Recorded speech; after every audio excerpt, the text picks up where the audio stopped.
नमस्कार विद्यार्थियों, श्री श्रेयस विद्यालय हिंदी माध्यम कक्षा छठी विषय विज्ञान। चलिए अब हम इसमें पाठ 4 की शुरुआत करेंगे। हमने पाठ 3 तक ख़त्म कर दिया था। वस्तुओं के समूह बनाना। वस्तुओं के समूह हम किस तरीके से बना सकते, इसके बारे में हम जानकारी लेते हैं। चलिए 4.1 हमारे चारों ओर की वस्तुएं। हमने देखा है कि हमारे भोजन तथा वस्त्रों में बहुत अधिक विविधता है। हर स्थान पर इसी प्रकार की विविधता वाली अनेक वस्तुएं होती हैं। हम अपने चारों ओर कुर्सियाँ, बैलगाड़ियाँ, साइकिल, खाना पकाने की बर्तन, पुस्तकें, वस्त्र, खिलौने, जल, पत्थर तथा अन्य बहुत सी वस्तुएं देखते हैं। इन सभी वस्तुओं की आकृति, रंग तथा गुण विभिन्न प्रकार के होते हैं। अपने चारों ओर देखिए तथा गोल आकृति वस्तुएं पहचानिए। अब हमें क्या करना है, अपने चारों ओर देखना है और हमारे जितने भी चारों ओर जो वस्तुएं क्या है, गोल आकृति आकार की, उन्हें पहचानना है। हमारी इस सूची में विभिन्न प्रकार की गेंद जैसे रबड़ की गेंद, फुटबॉल तथा कंचे सम्मिलित हो सकते। यदि हम अपनी सूची में लगभग गोल वस्तुओं को सम्मिलित कर ले तो मैं सेब, संतरे तथा घड़े जैसी वस्तुओं को भी रखा जा सकता है। मान लीजिए हम ऐसी वस्तुओं पर ध्यान दें। चलिए आगे। तो हमने ये सारी वस्तुओं को क्या किया, एकत्रित कर लिया। अब इसके आगे रहे हैं जिन्हें खाया जा सकता है। तब हम इस सूची में उन सभी वस्तुओं को सम्मिलित कर सकते हैं जिन्हें हमने अध्ययन 1 की सारणी 1.1, 1.2 एवं 1.3 में सूचीबद्ध किया था।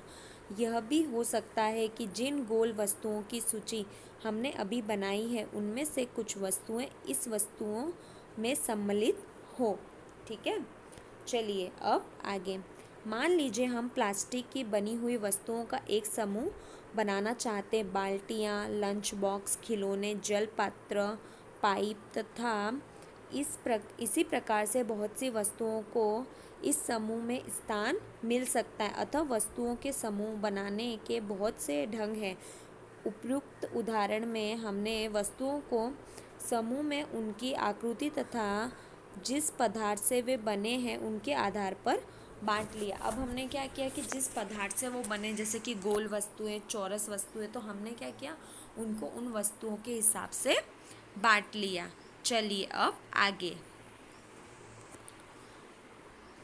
अब हमने देखा हमारे चारों ओर की वस्तुएं एवं अथवा एक से अधिक पदार्थ से बनी वस्तु होती है। ये पदार्थ कांच, धातुएं, प्लास्टिक, लकड़ी, रुई, कागज, पंख तथा मृदा हो सकते हैं। क्या आप पदार्थों के और अधिक उदाहरण के विषय में विचार कर सकते हो? अब देखिए कि हमारे चारों ओर आसपास की वस्तु, तो हमारे चारों ओर क्या क्या हो सकता है। तो कांच धातु की वस्तुएं, प्लास्टिक की वस्तुएं जो आपके घर में होती है, लकड़ी की वस्तुएं जो आपके घर में, रुई से बनी हुई अनेक वस्तुएं, कागज, पंख। तो ये सारी चीज़ों के अलावा भी आप और विचार विमर्श कर सकते हो। यहाँ पे हमें क्रियाकलाप 1 बताया है। क्रियाकलाप 1, आइए अब हम अपने चारों ओर से जितनी संभव हो सके उतनी वस्तु को एकत्रित करें। हम में से प्रत्येक अपने घर से प्रतिदिन उपयोग होने वाली वस्तुएं ला सकता है तथा कुछ वस्तु कक्षा के कमरे से अथवा विद्यालय के बाहर से एकत्रित कर सकता है। हमारे इस संग्रह में हमारे पास क्या होगा, एक चौक, पेंसिल, नोटबुक, रबर, डस्टर, हथौड़ा, कील, साबुन, पहिए का आरा। तो ये सारी वस्तुएं हमारे पास हो सकती है। चलिए आगे।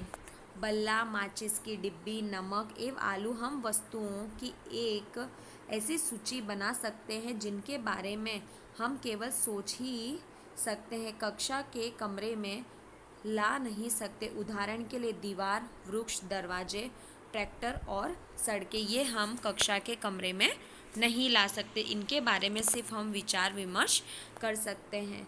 इस संग्रह से उन सभी वस्तुओं को पृथक कीजिए जो कागज अथवा लकड़ी से बनी हो। इस प्रकार आप सभी वस्तुओं को दो समूह में बांट सकते हैं। इनमें से एक समूह की सभी वस्तुएं कागज अथवा लकड़ी से बनी है तथा दूसरी समूह की वस्तुएं इन पदार्थों से नहीं बनी है।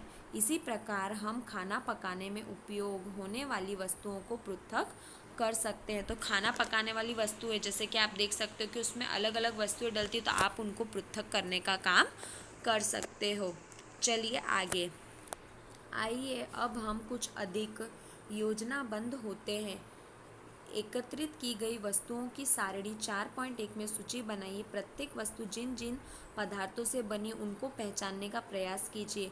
इतनी लंबी सारणी बनाना जिसमें जितनी वस्तु संभव हो सके उन सभी के बारे में सूचना एकत्रित करके लिखना एवं कौतुक हो सकता है। एकत्रित की गई वस्तुओं में से कुछ वस्तुओं के पदार्थ के बारे में पता लगाना कठिन कार्य हो सकता है।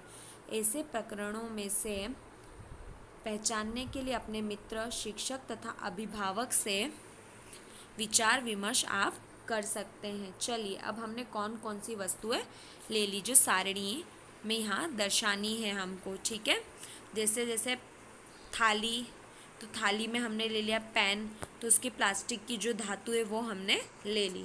चलिए अब आगे, तो यहाँ पे देखिए भूजो क्या बोल रहा है। भूजो ये जानना चाहता है कि क्या हमने यह पता लगाया कि कुछ पदार्थ का उपयोग एक से अधिक प्रकार की वस्तुओं को बनाने में किया जाता है। तो बुझू यह सोच रहा है। चलिए क्रियाकलाप 2, सारणी 2.4 में कुछ सामान्य पदार्थ की सूची दी गई है। इसके अतिरिक्त अपनी जानकारी के और अधिक पदार्थ आप इस सारणी के कॉलम 1 में जोड़ सकते हैं। अब प्रयास करके अपनी जानकारी की दैनिक उपयोग में आने वाली उन वस्तुओं के बारे में विचार कीजिए जो मुख्यतः इन्हीं पदार्थों से बनी है और कॉलम 2 में सूचीबद्ध कीजिए। चलिए अब हम आगे देखते हैं। इन सब सारणियों में से हमें क्या पता चलता है। पहले हमने वस्तुओं को कोई ढंग से समूह में रखा। इसके पश्चात हमने यह पाया कि हमारे चारों ओर वस्तुएं विभिन्न पदार्थों से बनी है। कई बार तो हमने यह भी देखा कि समान वस्तुएं समान पदार्थ से बनी विभिन्न प्रकार की वस्तुएं हो सकती, जैसे लकड़ी तो कुर्सी, मेज, टेबल, बल्ला आदि हो सकता है। चलिए अब आगे, तो आगे देखिए पुस्तक, नोटबुक, समाचार पत्र, खिलौने आदि हो सकते, जो चमड़े से बनी आप चप्पल, बैग, उसके बाद आप देख सकते हो तो बेल्ट, तो ये सारी तो प्लास्टिक से बनी बाल्टी, उसके बाद में प्लास्टिक के बर्तन, रुई से बनी हुई जैसे खिलौने, बॉल, तो आदि सारी चीज़ों का उपयोग हम कर सकते हैं। तो एक ही पदार्थ से हम कई सारी वस्तुएं बनती है जिनके बारे में हम जानकारी लेंगे। चलिए अब आगे,